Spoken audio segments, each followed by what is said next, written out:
ഭാഗത്താണ് ഈ ബ്ലസ് ഹോമിൻ്റെ പ്രസക്തി. നിങ്ങളിപ്പോൾ ഇത്രയും മെമ്പേഴ്സ് ഇവിടെ ഇരിപ്പുണ്ട്, നിങ്ങൾ ആരും തന്നെയല്ല.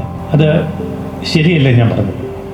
ഒരു ദുർഗഹർമ്മ്യത്തിൽ നിങ്ങൾ രണ്ടുപേരും മാത്രം അങ്ങോട്ടും ഇങ്ങോട്ടും നോക്കിയിരിക്കുന്ന ഒരു സാഹചര്യമല്ല ഇവിടെയുള്ളത്. നിങ്ങൾക്ക് ഒത്തിരി ടീമുമായിട്ടുള്ള ബന്ധങ്ങളുണ്ട്. അതുകൊണ്ടാണ് ഇത്തരം ബ്ലസ് ഹോം പോലെയുള്ള സ്ഥാപനങ്ങൾ നാട്ടിൽ ഉയർന്നു വരുന്നത്. നിങ്ങൾ സുരക്ഷിതമായ ഒരു സ്ഥാനത്ത് താമസിക്കുന്നു എന്ന് അറിയുമ്പോൾ ഞങ്ങൾക്കാണ് സമാധാനം. അതുകൊണ്ട് ഗോ ഹെഡ് എന്നാണ് പറഞ്ഞത്.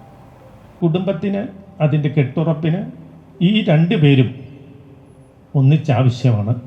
അതുകൊണ്ട് ഈ 2 ഡേയും ഫാദേഴ്സ് ഡേയും മദേഴ്സ് ഡേയും ഒന്നിച്ച് നടത്തണം എന്നാണ് എൻ്റെ ഒപ്പീനിയൻ.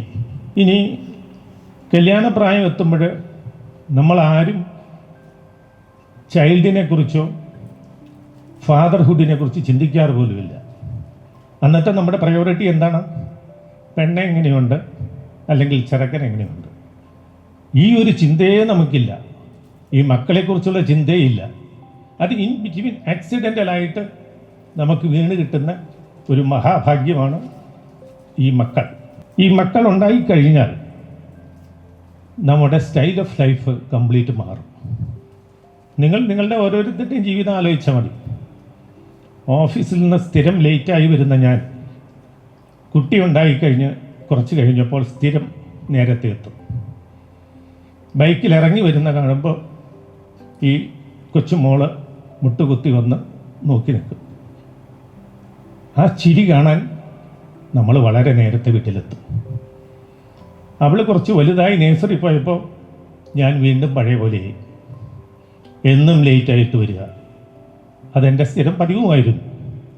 പഴയ കൺസെപ്റ്റ് അനുസരിച്ച് നമ്മുടെ കാരണവന്മാരൊക്കെ പറയും കുട്ടികളെ എങ്ങനെ വളർത്തണം, ഒരു ഫാദർ അല്ലെങ്കിൽ മദർ കുട്ടികളെ എങ്ങനെ വളർത്തണം. ആദ്യത്തെ 5 വയസ്സ് വരെ രാജാവിനെ പോലെ വളർത്തണം. പിന്നത്തെ 5 മുതൽ 15 വരെ ദാസനെ പോലെ വളർത്തണം. 15 വയസ്സ് കഴിഞ്ഞാൽ ഒപ്പത്തിനൊപ്പം തൻ്റെ വ്യക്തിത്വത്തിനൊപ്പമായിട്ട് മക്കളെ വളർത്തണം. ഞാൻ പറഞ്ഞ ആദ്യത്തെ ആ 5 വയസ്സില്ലേ, ഫസ്റ്റ് 5 ഇയേഴ്സ് ഓക്കെ, ഇപ്പോഴും രാജാവിനെ പോലെ തന്നെയാണ്. പിന്നത്തെ 5 മുതൽ 10 വരെ, ആ 15 വരെയുള്ള അന്നങ്ങനെ പറയാമായിരുന്നു. ഇന്ന് ദാസിനെ പോലെ വളർത്താൻ നമ്മൾ ശ്രമിച്ചാൽ നടക്കില്ല. പക്ഷേ വളരെ തന്മയത്വമായിട്ട് മക്കളെ കൺട്രോൾ ചെയ്ത് കൊണ്ടടക്കാൻ അതൊരു ആർട്ടാണ്. എനിക്ക് 2 പെൺകുട്ടികളാണ്.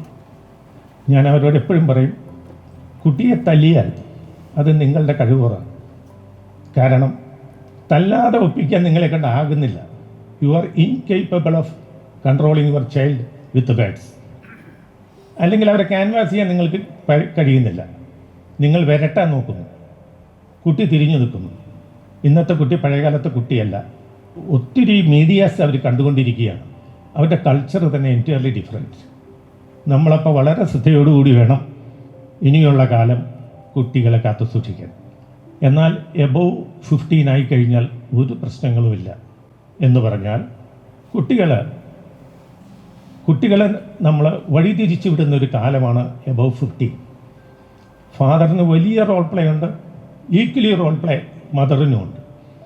അപ്പോൾ ഈ 15 വയസ്സ് കഴിയുമ്പോൾ, SSLC കഴിഞ്ഞ് കഴിയുമ്പോൾ ഇവരെ എന്തിനു പഠിക്കണം, ഏത് വഴിക്ക് തിരിച്ചു വിടണം, ഈ ഡ്യൂട്ടീസ് എല്ലാം പേരൻസിനുണ്ട്. പക്ഷേ ആ ഡ്യൂട്ടിയെ വളരെ ശ്രദ്ധാപൂർവം നമ്മൾ കൈകാര്യം ചെയ്യണം. എന്ന് പറഞ്ഞാൽ ഈ ഒരു കുട്ടിക്ക് നമ്മൾ കൊടുക്കുന്ന, അല്ലെങ്കിൽ 15 വയസ്സ് വരെ കൊടുക്കുന്നത്, 15 വയസ്സിന് ശേഷവും കൊടുക്കുന്നത്, അവന് നമ്മൾ സേഫ്റ്റി കൊടുക്കും, സെക്യൂരിറ്റി കൊടുക്കും, അവൻ്റെ റോൾ മോഡലാകും, കെയറിങ്, അവൻ്റെ ഹെൽത്ത് നമ്മൾ വളരെ ശ്രദ്ധിക്കും, അവൻ്റെ ഡിഫിക്കൽട്ടീസ് വരുമ്പോൾ അവന് കമ്പാനിയനായിട്ട് നിൽക്കും, അവൻ്റെ ടീച്ചറായിരിക്കും, അവൻ്റെ അഡ്വൈസറായിരിക്കും, അവൻ്റെ മെൻറ്ററായിരിക്കും, അവൻ്റെ കോച്ചായിരിക്കും, ഒരു സൈലൻറ്റ് സപ്പോർട്ടറായിരിക്കും. ഓവറോൾ സൂപ്പർവിഷൻ അവൻ്റെ മരണം അല്ലെങ്കിൽ പിതാവിൻ്റെ മരണം വരെ അത് കണ്ടിന്യൂ ചെയ്യും. ഇനി മറ്റ് ചില കാര്യങ്ങൾ കൂടി പേരൻറ്റിനെ സംബന്ധിച്ചുണ്ടാകാറുള്ളത്, അവർ സാക്രിഫൈസ് ചെയ്യുന്നത് വളരെ സൈലൻ്റ് ആയിട്ടായിരിക്കും. പല അമ്യൂണിറ്റീസും അവർ സാക്രിഫൈസ് ചെയ്യും മക്കൾക്ക് വേണ്ടി. അതുപോലെ തന്നെ ഞാൻ ഇങ്ങനെ പറയാം, വൈഫിന് വേണ്ടി ഒരു പിതാവ് അത്രയും സാക്രിഫൈസ് ചെയ്തു എന്ന് വരില്ല. പക്ഷേ കുട്ടികൾക്ക് വേണ്ടി എന്ത് സാക്രിഫൈസിനും മാതാപിതാക്കൾ തയ്യാറാവും. അതിന് നമുക്ക് വേണമെങ്കിൽ വേറൊരു പേരിൽ വിളിക്കാം, അൺകണ്ടീഷണൽ ലവ് ആൻഡ് അഫെക്ഷൻ. അത് മാതാപിതാക്കളിൽ നിന്ന് മാത്രമേ കിട്ടുകയുള്ളൂ. എന്നാൽ നമ്മുടെയൊക്കെ ചെറുപ്പകാലത്ത് എന്തായിരുന്നു മാതാപിതാക്കളുടെ റോൾ പ്ലേ? ഫാദർ ഒരു പേടി സ്വപ്നമായിരുന്നു. അമ്മയുടെ സാരി തുമ്പിൽ പിടിച്ചാണ് നമ്മൾ ഫാദറിനോട് എന്തെങ്കിലും കാര്യങ്ങൾ പറയുന്നത്. ഇപ്പോഴെങ്ങനെയാണ് മക്കൾ പിതാവിൻ്റെ മടിയിൽ കിടന്ന് വളരുന്നു? കാലം അത്രമാത്രം ചേഞ്ച് ചെയ്തു, ടോട്ടലി ചേഞ്ച്. പിതാവിൻ്റെയും മാതാവിൻ്റെയും ഔട്ട്ലുക്കിൽ ഒരുപാട് മാറ്റങ്ങളുണ്ട്. ആ മാറ്റങ്ങളുടെ പ്രതിഫലനമാണ് ഇന്നത്തെ ഈ ചേഞ്ച്. എൻ്റെ കുട്ടിക്കാലത്തെക്കുറിച്ച് ഞാൻ ആലോചിക്കാറുണ്ട്. ഞാൻ വീട്ടിൽ ഏറ്റവും ഇളയ കുട്ടിയായിരുന്നു. അതുകൊണ്ട് ഒരല്പം വാത്സല്യം കൂടുതലും ഉണ്ടായിരുന്നു. പക്ഷെ ഞാനും ചേട്ടനും തമ്മിൽ 1.25 വയസ്സിൻ്റെ വ്യത്യാസമേ ഉള്ളൂ. ചേട്ടൻ വന്നു കഴിഞ്ഞ് ഉടനെ തന്നെ എന്നെ കാണണമെന്ന് മാതാപിതാക്കൾക്ക് തോന്നി എന്ന് എനിക്ക് പിന്നീട് തോന്നി. ഉടനെ തന്നെ ഞാനുണ്ടായി. അപ്പം ഞങ്ങൾ രണ്ടുപേരും കൂട്ടുകാരെ പോലെയാണ് വീട്ടിൽ കളിച്ചു വളർന്നത്. അക്കാലത്ത് ഫാദറിന് കൃഷിയുണ്ട്, കച്ചവടമുണ്ട്, ഒരുപാട് കാര്യങ്ങളുണ്ട്. അപ്പം ഞങ്ങളുടെ ഒരു വാഴക്കൊല കള്ളം കൊണ്ടുപോയി. ഒത്തിരി അന്വേഷിച്ചു, കള്ളനെ അന്വേഷിക്കുകയൊക്കെ ചെയ്തു, കണ്ടു കിട്ടിയില്ല. ഒരു 5-6 ദിവസം കഴിഞ്ഞപ്പോൾ അമ്മ മുറ്റത്ത് നിൽക്കുമ്പോൾ ഈ വാരം മാടിയിട്ട് നമ്മൾ പയറ് നട്ടിരിക്കുക, അതിൻ്റെ അകത്തൊരനക്കം. അമ്മ വന്ന് നോക്കിയപ്പോൾ രണ്ടുപേരിരുന്ന് പഴം നിന്നുകൊണ്ടിരിക്കുക, ഞാനും ചേട്ടനും. വയസ്സ് 8-9. ഉടനെ അപ്പച്ചനെ വിളിച്ചുകൊണ്ട് വന്നു. ഇത് കണ്ടോന്നേ. അപ്പച്ചൻ ഒരൊറ്റ ചിരി. അപ്പച്ചൻ പറഞ്ഞു, എനിക്ക് അന്നേ തോന്നി ഈ വാഴയുടെ അടിയിൽ വെട്ടിയപ്പോൾ ചോട്ടിലാണ് വെട്ടിയിരിക്കുന്നത്. എന്നിട്ട് ആ കൊല വലിച്ചു കൊണ്ടുപോയി ഇതിൻ്റെ അകത്ത് കയറ്റി വെച്ച് പഠിപ്പിച്ച് ഞങ്ങൾ തിന്നുകൊണ്ടിരിക്കുകയാണ്. അപ്പച്ചൻ പറഞ്ഞ കമൻ്റ് ചെയ്താണ്, എനിക്ക് ഭയങ്കര ശുഭാപ്തി വിശ്വാസമാണ് ഇവരെക്കുറിച്ചുള്ളത്. ഇവർ നേടും, ജീവിതത്തിൽ ഇവർ നേടും, ഒരു തർക്കവുമില്ല. മുട്ടയെന്ന് വിടരാത്ത കാലത്ത് ഇതാണ് സ്ഥിതിയെങ്കിൽ ഇവനൊക്കെ വലുതായാൽ എന്താകും? മോശമായില്ല എന്ന് വേണം പറയാൻ. അതുപോലെ തന്നെ ഞാൻ ഈ കൊച്ചിലെ തന്നെ ഒരുപാട് അടവുകൾ എടുക്കുക ഫാദറിൻ്റെ അടുത്ത്. അമ്മയുടെ അടുത്തൊന്നും നടക്കില്ല, പെട്ടെന്ന് നമ്മൾ കണ്ടുപിടിക്കും. അപ്പോൾ ഫാദർ പുറത്തു പോകാൻ ഒരുങ്ങിയാൽ അപ്പം തന്നെ ഞാൻ ഫാദറിനോട് ചോദിക്കാതെ തന്നെ ഷർട്ടൊക്കെ മാറി റെഡിയായിട്ട് നിൽക്കും. എന്തിനാ നീ ഇങ്ങനെ നിൽക്കണമെന്ന് ചോദിച്ചാൽ ഞാനും പോകാനുണ്ടെന്ന് പറയും. അങ്ങനെ അപ്പച്ചൻ പെരുമ്പാവൂർക്ക് പോകുമ്പോൾ ഞാൻ അപ്പച്ചൻ്റെ കൂടെ പെരുമ്പാവൂർക്ക് ബസ്സിൽ പോകും. പെരുമ്പാവൂർ ചെന്ന് കഴിഞ്ഞാൽ അപ്പച്ചൻ ഫെഡറൽ ബാങ്കിലേക്ക് പോകും. അവിടെ ചിട്ടിക്ക് കാശടയ്ക്കണം, പണയം വയ്ക്കണം, ഇതൊക്കെയാണ് സാധാരണ ചെയ്യാറ്. അങ്ങനെ ചെല്ലുമ്പോൾ ഞാൻ അപ്പച്ചനോട് പറയും, ഞാൻ ചെറുതാണ്, എനിക്കിതിൻ്റെ അകം കാണണം. അപ്പോൾ കൗണ്ടറിൻ്റെ മുകളിൽ കൂടെ പൊക്കി കാണിക്കും. ഒരു 4-5 തവണ കഴിയുമ്പോൾ പുള്ളിക്ക് ദേഷ്യം വരും. അവിടെ മാറിയിരിക്കാൻ പറയും. ഞാൻ മാറിയിരിക്കും. പിന്നീട് ഞാൻ ആലോചിച്ചു, ഞാൻ ആ ബ്രാഞ്ചിൻ്റെ സാരഥിയാകും, ആ ബാങ്കിൻ്റെ സാരഥിയാകും. അന്ന് ഞാൻ സ്വപ്നത്തിൽ പോലും വിചാരിച്ചിട്ടില്ല ഇതൊക്കെ സംഭവിക്കും എന്ന്. അടുത്ത സ്റ്റേജ് ഒരു പേരൻറ്റിനെ സംബന്ധിച്ച് പേരൻസിൻ്റെ ഡ്യൂട്ടീസാണ്. കുട്ടികൾ വലുതായി വരുമ്പോൾ, പ്രത്യേകിച്ച് പെൺകുട്ടികൾ പ്രായമായി വരുമ്പോൾ അമ്മയ്ക്ക് ആധി കയറും. ശരിയല്ല പെങ്ങനെ? ശരിക്കും ആധി കയറില്ല. അവളുടെ കല്യാണം, അവളെ ആരെങ്കിലും ഒന്ന് ഏൽപ്പിച്ചിട്ട് വേണം. ഫാദറിന് അത്ര ടെൻഷൻ വരില്ല, പക്ഷേ അതിന് പുറകെ നിൽക്കുകയല്ലേ. സമയാസമയങ്ങളിൽ ചെയ്യേണ്ട കാര്യങ്ങൾ ചെയ്യിപ്പിക്കാൻ വേണ്ടി അമ്മ എന്ന കഥാപാത്രം പുറകിൽ നിൽപ്പുണ്ടാവും. അവരുടെ പ്രണയം വരും, അവരുടെ ജീവിതത്തിലെ പല പല മുഖങ്ങൾ വരും, പലതരം പ്രശ്നങ്ങൾ വരും, ജോലി ഓപ്ഷൻസ് ഏത് വേണമെന്നുള്ളതിൻ്റെ കൺഫ്യൂഷൻസ് വരും. ഇങ്ങനെ വരുമ്പോൾ നമ്മൾ പേരൻസ് ഇന്നത്തെ കാലത്ത് മൂവ് എലോങ് വിത്ത് ദം എന്ന് മാത്രമേ എനിക്ക് പറയാനുള്ളൂ. നിങ്ങൾ അവരോടൊപ്പം മൂവ് ചെയ്യുന്നില്ല എങ്കിൽ നിങ്ങൾ തന്നെ ഫെയിലിയർ ആകും. ഇന്ന് കുട്ടികൾ പറയുന്നതാണ് പലതും നമ്മൾ കേൾക്കുന്നത്. എൻ്റെ മൊബൈലിൽ വേണ്ട കറക്ഷൻസ് നടത്തി തരുന്ന എൻ്റെ കൊച്ചുമോളാണ്. എനിക്കറിയില്ല പലതും. ചിലപ്പോൾ അവൾ തലക്കിട്ടൊക്കെ അടിക്കണ കാണാം, അവളെ അടിക്കണ കാണുമ്പോൾ എനിക്കറിയാം മണ്ടൻ, ഗ്രാൻഡ് പാ മണ്ടൻ എന്നുള്ള രീതിയിൽ അവളെ തലക്കിട്ട അടിക്കുന്നത്. ശരിയാ, അവർക്ക് നമ്മളെക്കാളും ഒത്തിരി കാര്യങ്ങൾ അറിയാം. ഇനി എൻ്റെ ബോസിനെ കുറിച്ച് പറയാം. എൻ്റെ ബോസ് എന്നോട് ഒരിക്കൽ പറഞ്ഞു, ഒരു സമാധാനമില്ല. അപ്പം ഞാൻ ചോദിച്ചു, എന്താണ് കാര്യം? 2 പെൺമക്കളുണ്ട്, 2 പേർക്കും കല്യാണം വേണ്ട, 32, 34, 2 ബാങ്കുകളിലെ ഉയർന്ന കേഡറിൽ ജോലി ചെയ്യുന്നു. കല്യാണത്തെക്കുറിച്ച് പറയുമ്പോൾ പറയും, അത് സമയമാകുമ്പോൾ ഞങ്ങൾ പറഞ്ഞോളാം, ഞങ്ങൾക്ക് ആവശ്യമുണ്ടെങ്കിൽ ഞങ്ങൾ പറയും, നിങ്ങൾ ഇങ്ങോട്ട് ചോദിക്കേണ്ട. ഇതാണ് മറുപടി. അപ്പോൾ രാത്രി കിടക്കുമ്പോൾ പുള്ളിയുടെ ഭാര്യ നെടുവേർപ്പെടുമ്പോൾ പുള്ളി പറയും, അപ്പോൾ എനിക്കറിയാം ഇതിനെ 2 എങ്ങും ഏൽപ്പിച്ചില്ലല്ലോ എന്നുള്ള ദുഃഖമാണ്. പക്ഷേ ഇനിയുള്ള കാലം നമ്മൾ ഇതൊന്നും പ്രതീക്ഷിക്കേണ്ട കാര്യമല്ല. വിദേശ രാജ്യങ്ങളുമായിട്ടുള്ള അടുപ്പം ഇതിനൊരു കാരണമാണ്. കാരണം പലതരം ജീവിത ശൈലികൾ അവർ പഠിച്ചു കഴിഞ്ഞു. ലിവിങ് ടുഗദർ മുതൽ കല്യാണമേ വേണ്ടാത്തവരാണ് ഒട്ടുമിക്കവരും. ഇത് ആണിലും പെണ്ണിലും ഒരുപോലെയുണ്ട്. എൻ്റെ കുടുംബങ്ങളിൽ ഞാനിത് കണ്ടു തുടങ്ങിയിരിക്കുന്നു. ഞങ്ങൾക്ക് കല്യാണം വേണ്ട എന്ന്. പണ്ടൊരു പ്രായമായി കഴിഞ്ഞാൽ പിന്നെ ഇതല്ലേ ചോദ്യം. കല്യാണം കഴിഞ്ഞാൽ, അല്ലെങ്കിൽ കല്യാണ പ്രായം എത്തിയാൽ എന്നാ കല്യാണമെന്നും കല്യാണം കഴിഞ്ഞാൽ വിശേഷമുണ്ടോ എന്നും ചോദിക്കുന്ന ഒരു കാലഘട്ടം ഉണ്ടായിരുന്നു. ഇനി ഇതിൻ്റെ ഒന്നും ആവശ്യം വരും എന്നെനിക്ക് തോന്നുന്നില്ല. ഒരു ഫാദറിൻ്റെ റോൾ പ്ലേ കാണുമ്പോൾ എനിക്ക് തോന്നുന്നത്, ഫാദർ ശരിക്കും പറഞ്ഞൊരു സാൻഡ്വിച്ചാണ്. അമ്മയുടെയും മക്കളുടെയും മധ്യത്തിൽ ഫാദർ ഒരു സാൻഡ്വിച്ചായിട്ടാണ് പ്രവർത്തിക്കുന്നത്. വളരെ തന്മയത്വമായിട്ട് അദ്ദേഹത്തിൻ്റെ ആ റോൾ പ്ലേ ചെയ്തില്ലെങ്കിൽ കുടുംബം ശിഥിലമാകും എന്നാണ് എനിക്ക് പറയാനുള്ളത്. നമ്മൾ പേരൻസിന് വേറെ ഓപ്ഷനൊന്നുമില്ല. കാലം അതാണ്, കാലഘട്ടം അതാണ്. മീഡിയാസ് എല്ലാം പിള്ളേർക്ക് ഒത്തിരി കാര്യങ്ങൾ സപ്ലൈ ചെയ്യുന്നു, ഇൻഫർമേഷൻസ് കിട്ടുന്നു. അവരുടെ ടിപ്പിലാണ് എല്ലാ ഇൻഫർമേഷനും. നമ്മളൊന്നും അവരെ പറഞ്ഞു കൊടുത്ത് പഠിപ്പിക്കേണ്ട കാര്യമില്ല. പേരൻസിനെ സംബന്ധിച്ച് അല്ലെങ്കിൽ ഫാദറിനെ സംബന്ധിച്ച് അവർക്ക് റിട്ടയർമെൻ്റ് ഇല്ല. ആ ഫാദർഹുഡിന് റിട്ടയർമെൻ്റ് ഇല്ല.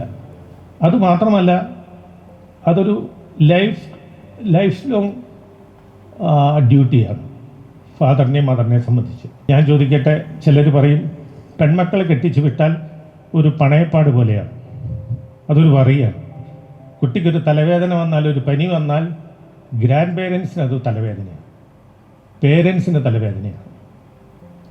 ആ കാലമൊക്കെ പതുക്കെ മാറിക്കൊണ്ടിരിക്കുകയാണ്. ഓരോരുത്തർക്കും അവരവരുടെ ലൈഫ്, അതിനാണ് ഇമ്പോർട്ടൻസ്. ഈ നമ്മുടെ പ്രായമായ ആളുകൾ എപ്പോഴും മനസ്സിലിങ്ങനെ തോന്നുന്നൊരു കാര്യം അന്യതാബോധമാണ്. എന്ന് പറഞ്ഞാൽ, ഞാൻ തന്നെയാണ്, അല്ലെങ്കിൽ എനിക്ക് എന്നെ സപ്പോർട്ട് ചെയ്യാൻ ആരുണ്ട്, ഞാൻ പ്രായമായി വരുന്നു, ഉത്കണ്ഠ, ആധി, ഇതെല്ലാം നിങ്ങളോടൊപ്പം ഉണ്ട്. ഈ ഭാഗത്താണ് ഈ ബ്ലസ് ഹോമിൻ്റെ പ്രസക്തി. നിങ്ങളിപ്പോൾ ഇത്രയും മെമ്പേഴ്സ് ഇവിടെ ഇരിപ്പുണ്ട്, നിങ്ങളാരും തന്നെയല്ല. അത് ശരിയല്ല ഞാൻ പറഞ്ഞത്. ഒരു ദുർഗഹർമ്മ്യത്തിൽ നിങ്ങൾ 2 പേരും മാത്രം അങ്ങോട്ടും ഇങ്ങോട്ടും നോക്കിയിരിക്കുന്ന ഒരു സാഹചര്യമല്ല ഇവിടെയുള്ളത്. നിങ്ങൾക്ക് ഒത്തിരി ടീമുമായിട്ടുള്ള ബന്ധങ്ങളുണ്ട്. അതുകൊണ്ടാണ് ഇത്തരം ബ്ലസ് ഹോം പോലെയുള്ള സ്ഥാപനങ്ങൾ നാട്ടിൽ ഉയർന്നു വരുന്നത്. എൻ്റെ പേരൻസ് ഒറ്റയ്ക്കല്ല എന്ന് ഒരു ഫീലിംഗ് വന്നാൽ, അല്ലെങ്കിൽ കുട്ടികൾ, ഒരാൾ അമേരിക്കയിൽ, ഒരാൾ ബാംഗ്ലൂർ, നമ്മുടെ ഓരോ കാര്യങ്ങൾ കേൾക്കുമ്പോൾ അവരുടെ വറി ഇങ്ങനെ വർദ്ധിക്കും. പക്ഷെ അവർക്ക് എന്ത് ചെയ്യാൻ പറ്റും? അവർക്ക് അവരുടെ തൊഴിൽ നോക്കണ്ടേ? അപ്പനെയും അമ്മയും പണ്ട് കാലത്തെ പോലെ കുളിപ്പിക്കാൻ വേണ്ടി വീട്ടിൽ തൊട്ടടുത്ത് താമസിച്ചാൽ മതിയോ? അവർക്ക് അവരുടെ തൊഴിൽ നോക്കണം, അവരുടെ ജീവിതം നോക്കണം, അവരുടെ മക്കളെ നോക്കണം. ഇതിനെല്ലാം അവർക്ക് നമ്മളിന്ന് അകന്നു പോയേ പറ്റൂ. കാരണം നമ്മുടെ മുറ്റത്ത് ഇതൊന്നുമില്ല. മുറ്റത്തുണ്ടായാൽ പോലും പലരും അകലങ്ങളിൽ പോയി താമസിക്കുന്നത് ഒരാവശ്യമായിട്ട് വരാറുണ്ട്. അവിടെ നിന്നുകൊണ്ട് അവർക്ക് എന്തു ചെയ്യാൻ പറ്റും? നമുക്ക് വാട്സപ്പിൽ കാണാം, വീഡിയോയിൽ കാണാം, ഇതെല്ലാം ശരിയാണ്. പക്ഷേ പ്രോക്സിമിറ്റി ഈസ് വെരി ഇമ്പോർട്ടൻറ്റ്. തമാശയായിട്ടൊക്കെ ചിലർ പറയും, അപ്പൻ മരിച്ചു എന്നറിഞ്ഞാൽ മക്കൾ വരും, വന്ന് ഇങ്ങനെ നോക്കും, oh my father is no more എന്ന് പറയും. എന്നിട്ട് പതുക്കെ തിരിച്ചിട്ട് പറയും, വൈഫ് പുറകിൽ നിൽപ്പുണ്ടാവും. റിട്ടേൺ ടിക്കറ്റ് ഓക്കെ ആണെന്ന് നോക്കാൻ പറയും. അത്രയേ ഉള്ളൂ ജീവിതം. അവർക്കും ഈ ജീവിതം തന്നെയാണ് കിട്ടാൻ പോകുന്നത്. കൂടുതൽ പ്രതീക്ഷയൊന്നും മക്കളിൽ നിന്നോ ആരിൽ നിന്നോ നിങ്ങൾ പ്രതീക്ഷിക്കേണ്ട. ഞങ്ങൾ ബോംബെയിലായിരിക്കുമ്പോൾ ഞങ്ങൾ ഈ ഫ്ലാറ്റിൽ നിന്ന് ജനലൊക്കെ കിടന്ന് നോക്കുമ്പോൾ പ്രായമുള്ള ഹസ്ബൻഡ് ആൻഡ് വൈഫ് വൈകുന്നേരം നടക്കാനിറങ്ങും. അങ്ങനെ നടക്കാനിറങ്ങുമ്പോൾ ഒരാളുടെ തോളത്ത് പിടിച്ചാണ് നടന്നു പോകാറ്. മിക്കവാറും ഭാര്യയുടെ തോളത്ത് പിടിച്ച് ഭർത്താവ് നടന്നു പോകുന്നതാണ് കാണാറ്. അപ്പോൾ എൻ്റെ വൈഫ് എന്നോട് പറയും, കൊല കൊമ്പനായിരുന്നു, ഇപ്പോൾ പോണ കണ്ടോ. അവളെന്താ ഉദ്ദേശിക്കുന്നതെന്ന് എനിക്കറിയാം. ഈ കൊല കൊമ്പനും എൻ്റെ തോളത്ത് പിടിക്കുന്ന കാലം ഒട്ടും വിദൂരമല്ല. പക്ഷേ എൻ്റെ കയ്യിൽ വാക്കിംഗ് സ്റ്റിക്കൊക്കെ ഉണ്ട്, തൽക്കാലം പിടിക്കണ്ട എന്നൊരു തോന്നലാണ് ഞാൻ. ഇനി ജീവിതത്തിന് 3 സ്റ്റൈൽ ഓഫ് ലൈഫുണ്ട്, അല്ലെങ്കിൽ 3 സ്റ്റേജ് ഓഫ് ലൈഫ്. ഒന്ന് നമ്മുടെ കൗമാരം. ഈ കൗമാരത്തിൽ നമുക്ക് ഇഷ്ടം പോലെ സമയമുണ്ട്, ഇഷ്ടം പോലെ എനർജിയുണ്ട്, പക്ഷേ കാശില്ല. അടുത്തത് മിഡിൽ ഏജ്. മിഡിൽ ഏജിൽ എന്താണ് സംഭവിക്കുന്നത്? മിഡിൽ ഏജിൽ ഇഷ്ടം പോലെ കാശ്, ഇഷ്ടം പോലെ എനർജി, പക്ഷേ സമയമില്ല. അടുത്തത് ആഫ്റ്റർ റിട്ടയർമെൻറ്റ്. ഇഷ്ടം പോലെ കാശ്, ഇഷ്ടം പോലെ സമയം, നോ എനർജി. ഈ സിറ്റുവേഷൻ നമ്മളെല്ലാം മനസ്സിലാക്കണം. ആയ കാലത്ത് എന്തൊക്കെ ചെയ്യാൻ പറ്റുമോ അത് ശരിയാണോ തെറ്റാണോ എന്നുള്ളത് നിങ്ങളുടെ മനസ്സ് നിങ്ങൾ നീതീകരിക്കണം, നിങ്ങൾ ചെയ്തിരിക്കണം. ഇല്ലെങ്കിൽ നിങ്ങൾക്ക് എന്തു തോന്നുമെന്ന് ഞാൻ പറയാം. മൈ ലൈഫ് ഈസ് ഓവർ, ഒന്നും ചെയ്യാൻ പറ്റിയില്ല, കുറച്ചുകൂടി നന്നായിട്ട് ജീവിക്കാമായിരുന്നു, പിശുക്കൊക്കെ കൂടാതെ. നമ്മളിൽ പലരും ചെയ്യുന്നത് എന്താണെന്ന് വെച്ചാൽ സ്വത്തുക്കളെല്ലാം ഒന്നിച്ചു കൂട്ടി വെച്ച് മക്കൾക്ക് വേണ്ടി ഇങ്ങനെ നിക്ഷേപിക്കുന്ന, അല്ലെങ്കിൽ മക്കൾക്ക് വേണ്ടി കാത്തു സൂക്ഷിക്കുന്ന ഒരു ശീലം നമ്മളിൽ പലർക്കുമുണ്ട്. Let me conclude. ഈ പ്രസംഗത്തിൻ്റെ ഒരു പ്രത്യേകതയുണ്ട്. ജീവിതത്തിൽ ഏറ്റവും കൂടുതൽ ഞാൻ സ്പെൻഡ് ചെയ്തിരിക്കുന്ന സമയം ഡെലിബറേഷൻ തന്നെയാണ്. അന്ന് ഇന്നത്തെ പോലെയല്ല, ഇങ്ങനെ ഓടി നടന്ന് ഈ പോഡിയത്തിൽ നിന്ന് ഒക്കെ ഉദ്യോഗസ്ഥരെ മോട്ടിവേറ്റ് ചെയ്യിച്ച് ബാങ്കിനെ വളർത്താൻ വേണ്ടി ഒത്തിരി ശ്രമങ്ങൾ നടത്തി. ഞാൻ എത്ര വേദികൾ പങ്കെടുത്തിട്ടെന്ന് എനിക്ക് ഓർമ്മയില്ല. കാലത്ത് ബോംബെ ആണെങ്കിൽ വൈകുന്നേരം കൽക്കട്ടയിൽ. ആ തരത്തിൽ ഓടി നടന്ന ഞാൻ ഇന്ന് മൂലയ്ക്കായിട്ട് പോലും ഞാൻ ഇപ്പോഴും ഈ ഡെലിബറേഷൻസൊക്കെ തുടരുകയാണ്. കാരണം ഇതെനിക്കൊരു എൻജോയ്മെൻ്റാണ്. Therefore, I salute all these parents. അതിന് കാരണം നിങ്ങളുടെ മക്കളെ ഫാദർഹുഡ് നിങ്ങൾ പരിപൂർണമായി പാലിച്ചിട്ടുണ്ട്. ഓൾസോ നിങ്ങളുടെ കമ്പാനിയൻ അതിൻ്റെ അകത്തൊരു വലിയ റോൾ പ്ലേ എടുത്തിട്ടുണ്ട്. ചുരുക്കത്തിൽ പറഞ്ഞാൽ നിങ്ങളോട് എനിക്ക് തരാനുള്ള ആശംസ ഇതാണ്: മക്കൾ നന്മകളാലും സമൃദ്ധികളാലും മനസമാധാനത്താലും ജീവിക്കുന്നത് നിങ്ങൾക്ക് കാണാൻ കഴിയട്ടെ.